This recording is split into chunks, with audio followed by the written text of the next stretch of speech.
Psalm 2 was likely used in the coronation ceremonies of Israel's kings, in which the Davidic ruler was declared to be God's son through God's initiative to adopt him as such.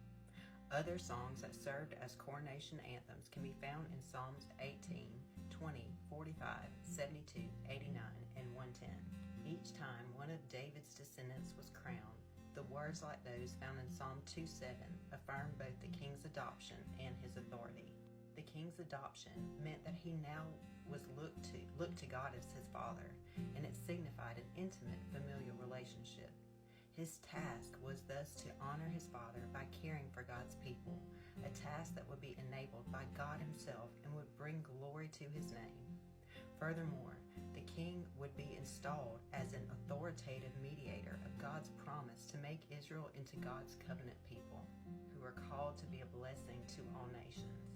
A relevant reflection that must still inform the lives of God's people today. Finally, the divine decree of "You are my son" foreshadowed the coming of God's only begotten Son, Jesus, the ultimate mediator and king.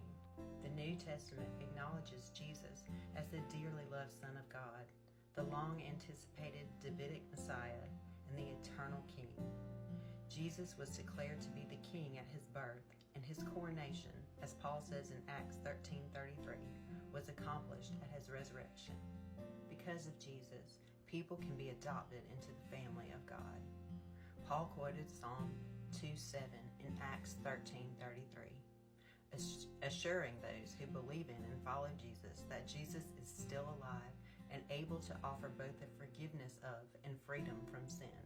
Above all, and as previously noted, adoption into God's kingdom means that Christians, like their King, are now set apart to worship God and to be a blessing to all the nations.